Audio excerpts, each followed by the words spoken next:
MLA साहब वक्फ board के member भी बन चुके हैं।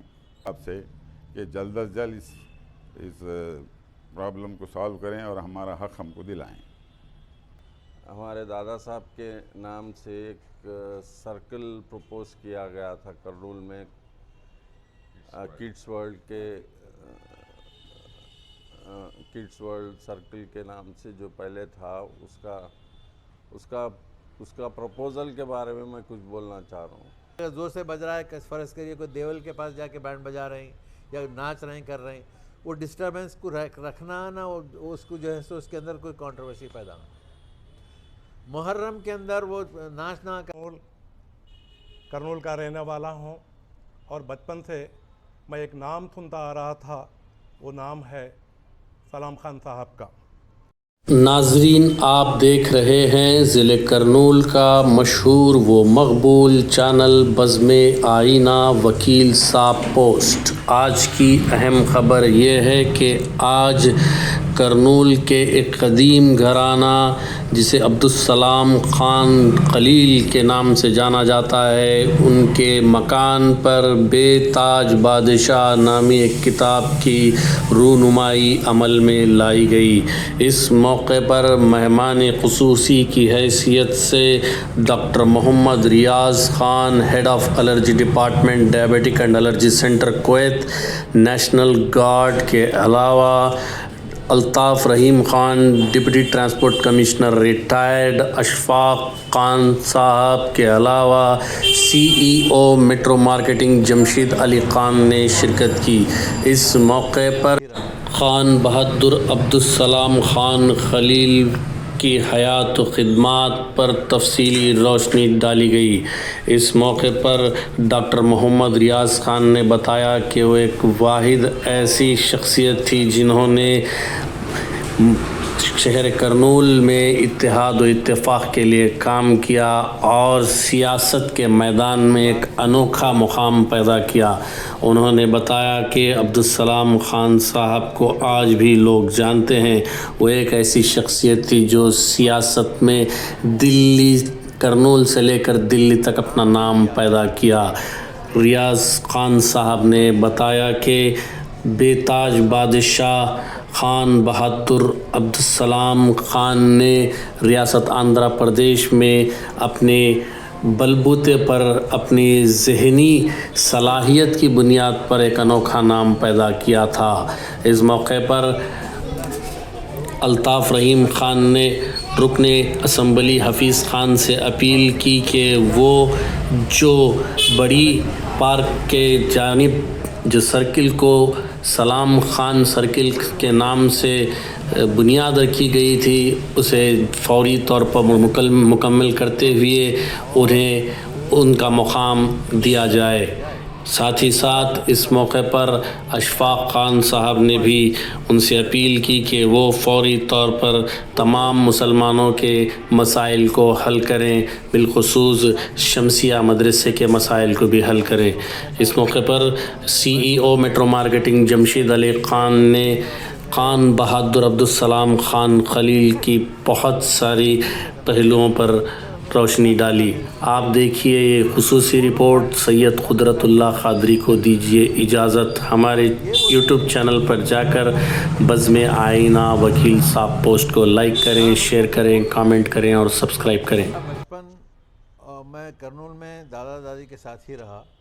मेरे दूसरे भाई जो थे वो वालिद वालिदा के साथ थे और मेरी तरबियत सारी दादा दादी के साथ ही हुई।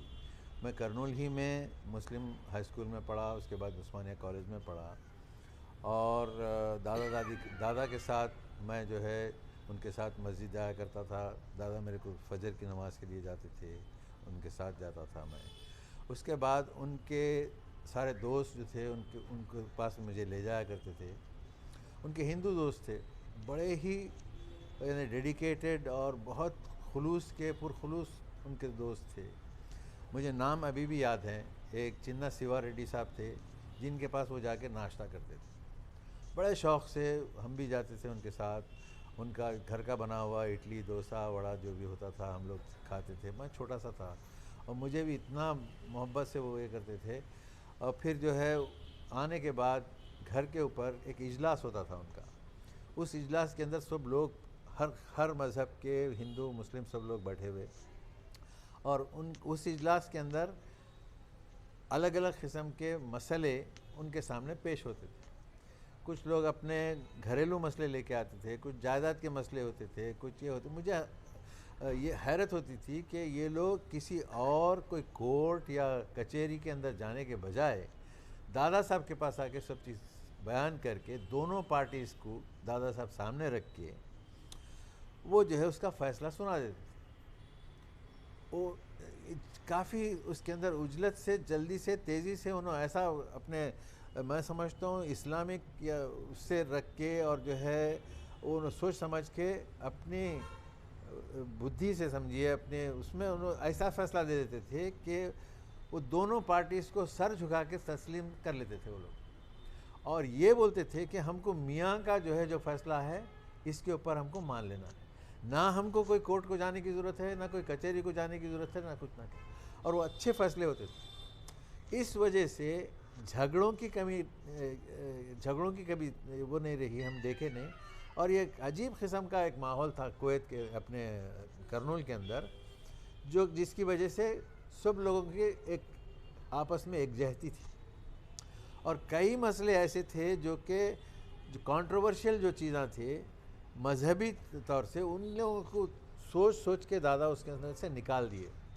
जैसे कि बैंड बाजा बजाना शादियों में, शादी के बैंड बाजे को दादा बोल दिए कि बाजा नहीं बजेंगे, जुलूस जाएंगा, दूल्हे को लेके जाएंगे, लेकिन दूल्हे उसके अंदर बैंड बाजा जो है निकाल देगा।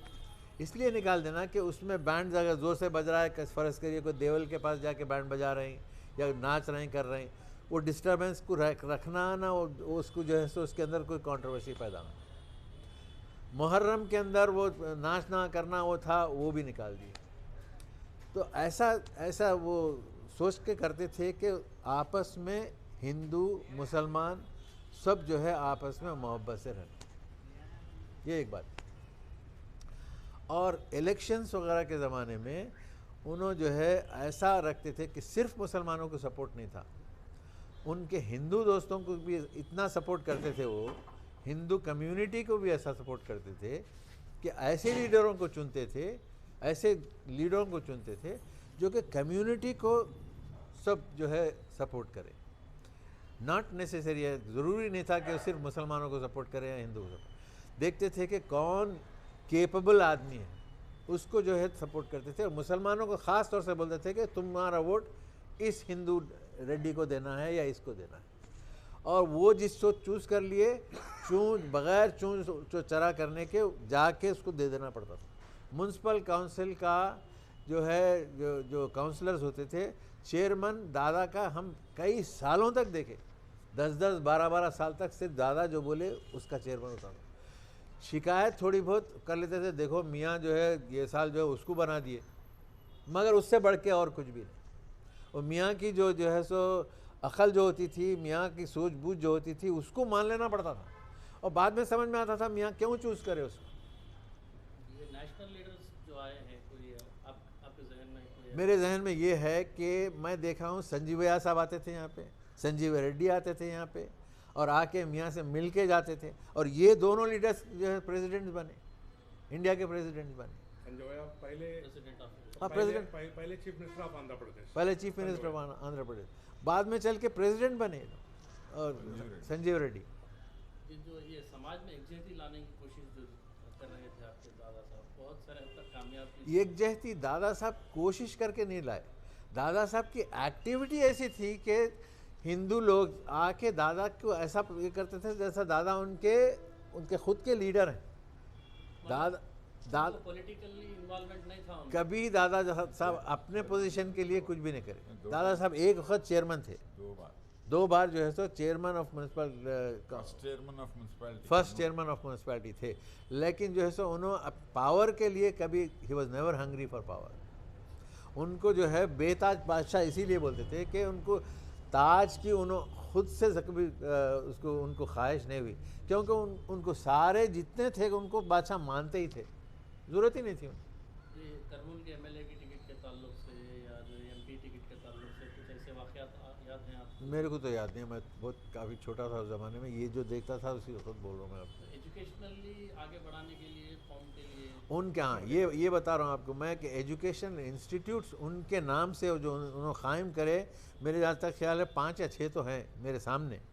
एक तो जो है उमर अरबिक हाई स्कूल उन्होंने कायम करे, उन्होंने जो है आपका यूनानी तिब्बिया कॉलेज जो उन्होंने कायम करे, उस्मानिया कॉलेज करनूल जो बना हम जिससे पढ़े उसका जो है डोनेशन वगैरह अपना जो कायम हुआ वो उस्मान अली पाशा के पास से जो आया वो दादा साहब की कोशिशों से और जो है सो अब्दुल हक साहब की कोशिश से, और ये आपके मद्रास के जो है उन अब्दुल हमीद खान साहब जो वो थे वहाँ पे अपने मेयर थे मद्रास के, हमारे फूफा थे, ये लोग 3-4 लोग मिलके जाके उस्मान अली पाशा से वो लेके कायम करे उनके नाम से। शमसिया मदरसा वगैरह, शमसिया मदरसा दादा साहब कायम करे। जी। तो इससे एक तो दुनियावी तालीम असली उलूम के अलावा जो है दीनी तालीम भी जो दीनी है तालीम कायम करने वो की कायम बात करे। है। एक थी मूसा मंजिल थी एक, जिसके अंदर वो भी जो है सो दादा साहब का दिया हुआ था, हमारे स्कूल से अटैच थी वो।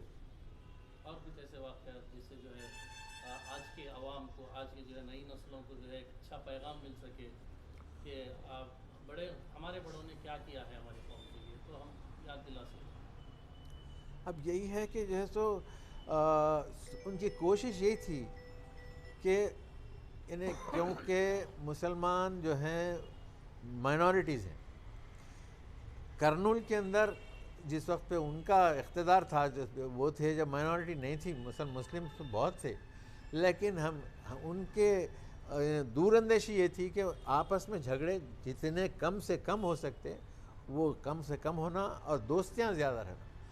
तो आपस में उनका जो ताल्लुक़ था हिंदुओं से और रेड्डियों से और जितने कम्मा से जितने भी थे, बराबरी का ताल्लुक़ था, बराबरी से बढ़ के रखते थे उन्होंने। ऐसा मिलते थे जाके उनके शादियों में उनसे उनका इतना बेतकल्लुफ़ ताल्लुक़ था, अरे तुरे उससे मिलना करना हम खुद देखते थे।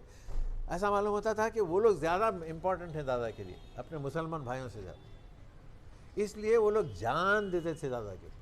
हमारे को ऐसा देखते थे जैसा हम उनके बच्चे पोतरे हैं। एक आखिरी है कि जो है उनका नस्बुल ऐन जो था, जो आपस में इत्तेहाद रखने का और माफ़ कर देने का, वो बहुत बड़ी बात है। यानी छोटे लोग जो हैं वो आपस में झगड़े पैदा करते हैं, उनको जो है माफ़ कर देना, वो दादा की सबसे बड़ी बात मैं देखा। झगड़े लेके जो भी आते, जो कुछ भी बोल देते करते, दादा उसको कभी वो नहीं करे, कभी उसको यानी बड़ा चढ़ा के कोई चीज़ वो नहीं करे। कोई अगर कुछ बोल दिया, कुछ वो कर दिया, जा मैं छोड़ उसको नज़रअंदाज कर देते, उसको हवा नहीं देते थे। कोई आके शिकायत करा उन्हें, देखो मियाँ बाजू वाला जो है मेरा ये कर दिया, वो कर दिया, ऐसा करा वैसा करा, जा मैं छोड़ उसको। माफ़ कर देना सबसे बड़ी बात थी उनके लिए। तो आप ये चाहते हैं कि आने वाली कौम जो है ये बातों को ज़रूर नहीं करना, अपनी कौम जो है इसको जो है अडॉप्ट करना चाहिए। करनूल का रहने वाला हूँ और बचपन से मैं एक नाम सुनता आ रहा था, वो नाम है सलाम खान साहब का। तो हम ये सोचने पे मजबूर थे कि आखिर ये नाम इतना फेमस नाम क्यों है। तो बचपन में करनूल में साइकिल रिक्शा हुए होते थे, तो कोई आके अगर बोलता कि मुझे सलाम खान के घर के पास जाना है, तो बग़ैर सवाल करे के उस घर पे लेके आता था। तो हम अपने वालिद से सुनते आते थे कि ये बेताज बादशाह हैं, सियासत के भी बेताज बादशाह थे, फ़ैसलों के भी बेताज बादशाह थे। तो ये नाम आखिर हुआ कैसे? आप ये देखिए कि ये जो डेमोक्रेसी है इसके बिल्कुल मानने वाले थे, और ये जो भी हुक्म देते थे हर लोग इनके हुक्म को मानते थे। और ये घर जो सलाम खान साहब का घर था, ये घर की चौखट से करनूल की सियासत शुरू होती थी और जाके दिल्ली के रास्ते पे ये सियासत ख़त्म होती थी। करनूल है कि president of India Kurnool district से संजू रेड्डी गुजरे हैं। पीवी नरसिम्हा राव साहब करनूल डिस्ट्रिक्ट से ही इलेक्टेड होकर president prime minister of Hindustan बने हैं। तो ये आपको साफ चीज़ ये दिखाती है, बताती है कि सियासत करनूल से शुरू होती थी और करनूल में ये सियासत सलाम खान साहब के घर से शुरू होती थी और आखिर में जाके वो दिल्ली के रास्ते पे ख़त्म होती थी। और उसके बाद भी आंध्र प्रदेश जब स्टेट बना तो पहले chief minister of Andhra Pradesh संजोया साहब थे। ये ख़ुद भी जो है अपनी सियासत सीखने के लिए इस चौखट पे आते थे और यहाँ से ये अपनी सियासत शुरू करे हैं। और जहाँ तक हम देखते थे हमारे और एक चीफ मिनिस्टर गुजरे हैं भास्कर रेड्डी साहब, हाँ विजय भास्कर रेड्डी साहब, ये भी सियासत के लिए सलाम खान साहब से एडवाइस लेते थे और अपनी सियासत को चलाते थे। तो मैं ये समझता हूँ कि आज भी लोग हिंदुस्तान में मिलजुल के रहना है तो इनके जो भी पॉलिसीज़ हैं, इनके जो भी एडवाइजेस हैं, जैसा अभी भी रियाज भाई बताए, उस पर अगर फॉलो करके चलेंगे तो आने वाली नस्लों के लिए भी अच्छा रहेगा। आज इनको गुजरे हुए 3 जनरेशन गुजर चुके हैं और 4वीं जनरेशन चल रही है, लेकिन आज भी ये नाम आंध्र प्रदेश में, हिंदुस्तान में अहम नाम है। आज भी ये नाम को जाना जाता है, पहचाना जाता है।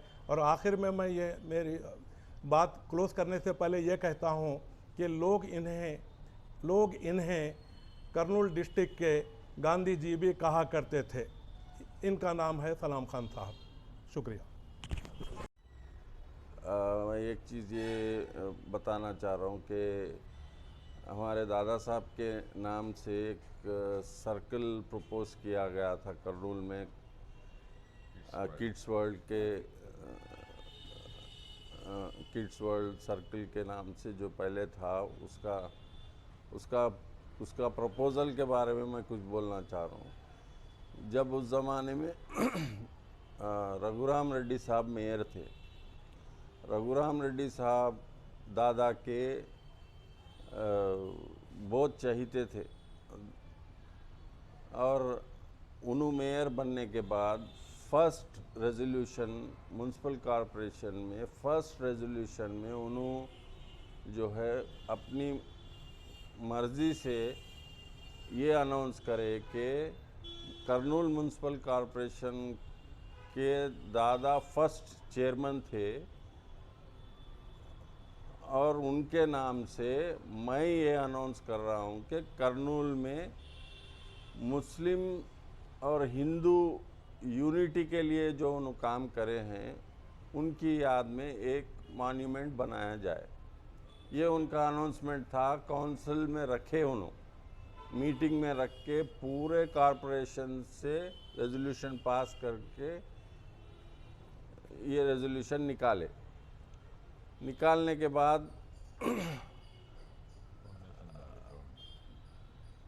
फाउंडेशन स्टोन के वास्ते हमारे टीजी वेंकटेश साहब और प्रकाश रेड्डी साहब, रघुराम रेड्डी साहब ने ये किड्स वर्ल्ड सर्कल चूज़ किया गया।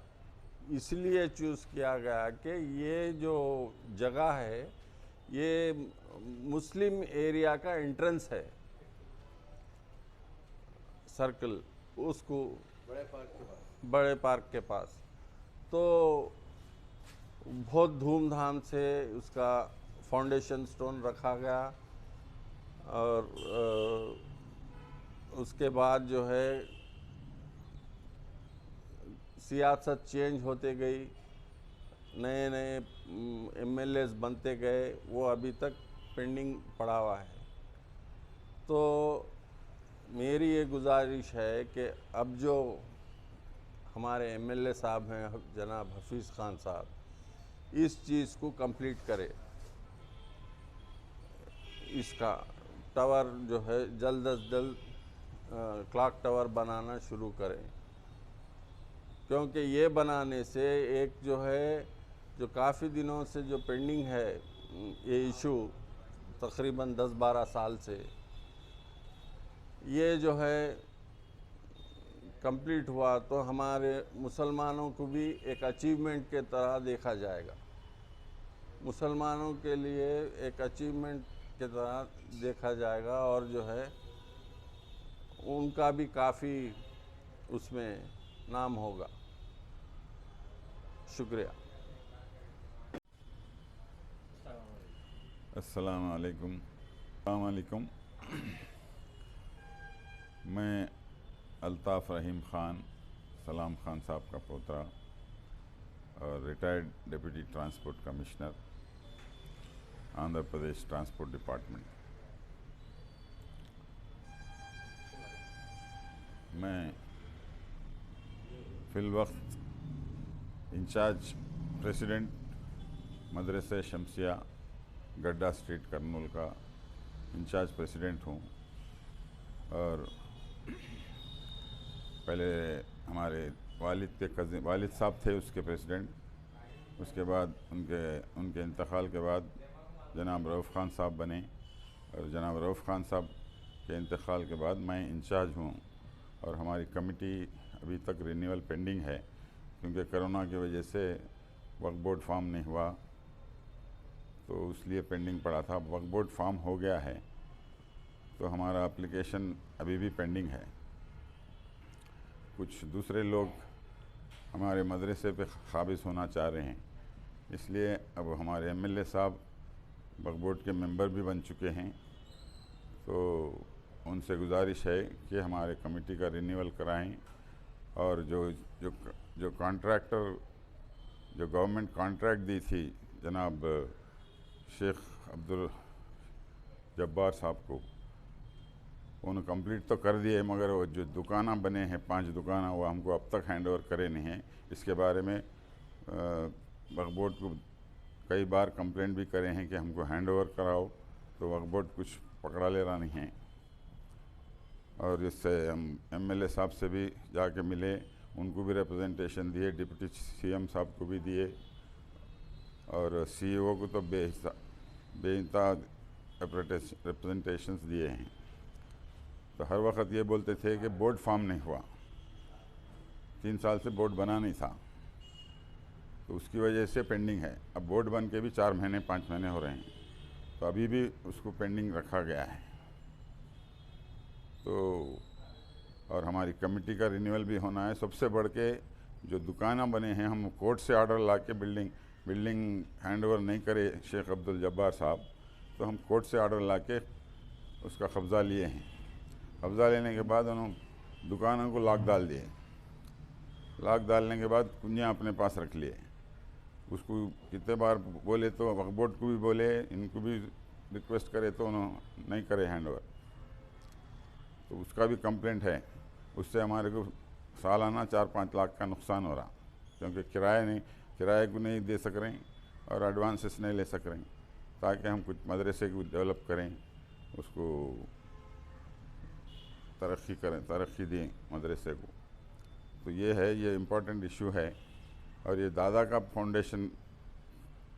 साहब फाउंडेशन डाले हैं इस मदरसे की। 1886 में इस्टेब्लिश हुआ है, तो 125 साल से भी पुराना मदरसा है और उससे कई आलिम, कई हाफिज़ बने हैं जो अच्छे मुकाम पे हैं अभी भी।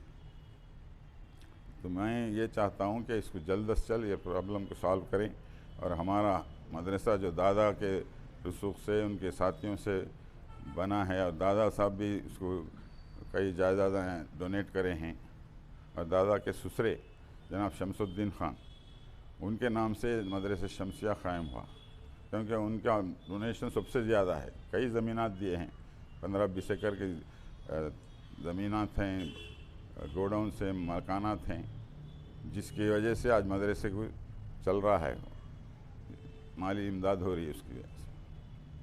तो मैं गुजारिश करता हूँ हमारे एमएलए साहब से कि जल्द से जल्द इस प्रॉब्लम को सॉल्व करें और हमारा हक़ हमको दिलाएं। शुक्रिया।